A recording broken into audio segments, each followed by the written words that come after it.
വാഴത്തൂര് മുംബൈയിൽ അലീനയോട് കണ്ണീരോടെ വിട പറഞ്ഞ് ബാലചന്ദ്രൻ.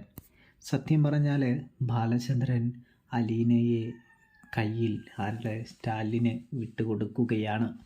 വിട്ടുകൊടുത്ത ശേഷം അവരുടെ മുൻപിൽ ബാലചന്ദ്രൻ ഒന്ന് സങ്കടപ്പെടുന്നു പോലുമില്ല. കാരണം ബാലചന്ദ്രൻ അക്കമേ നല്ല രീതിയിൽ തകർന്നിരിക്കുകയാണ്. അത് വേറൊന്നുകൊണ്ടുമല്ല, അലീന ബാലചന്ദ്രൻ്റെ ഊന്നുവടിയായിരുന്നു, ധൈര്യമായിരുന്നു, ശക്തിയായിരുന്നു.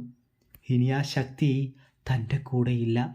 തന്നെ സഹായിക്കാനും പരിചരിക്കാനും ഒരു തകർച്ച വരുമ്പോൾ കൂടെ നിൽക്കാനും തൻ്റെ അലീനയില്ലെന്ന് തിരിച്ചറിയുന്ന ബാലചന്ദ്രൻ വളരെയധികം സങ്കടത്തിലാണ് അലീനയെ സ്റ്റാലിന് കൊടുക്കുന്നത് എന്ന് കാണാം.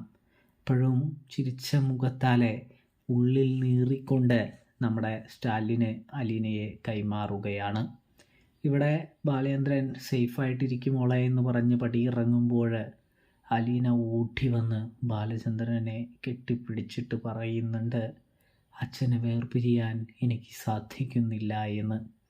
ഇതേ സമയം ബാലചന്ദ്രൻ പറയുന്നുണ്ട്, നീ എൻ്റെ പൊന്നുമോൾ തന്നെയാണ്, നീ എൻ്റെ മകളാണ്, നിനക്കുള്ള സ്ഥാനം എൻ്റെ മനസ്സിൽ എപ്പോഴും ഉണ്ടാകും.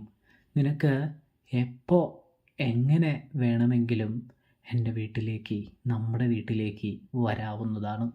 നിനക്ക് ആ സ്ഥാനം അവിടെ എന്നും എല്ലായ്പ്പോഴും ഉണ്ടായിരിക്കുമെന്ന് പറയുന്നു. നിന്നെ വേർപിരിയുന്നതിൽ അച്ഛന് നല്ല വിഷമം ഉണ്ട് എന്ന് കൂടി ബാലചന്ദ്രൻ കൂട്ടിവെക്കുന്നു. കൂടാതെ ഇനി ഇവിടെ നിന്നാൽ അച്ഛൻ തകർന്നു പോകും, അച്ഛൻ പോട്ടെ മോളെ എന്ന് പറഞ്ഞുകൊണ്ട് അലീനയോട് യാത്ര പറഞ്ഞ് ബാലചന്ദ്രൻ പടിയിറങ്ങി പോകുന്നു കൂട്ടുകാരെ.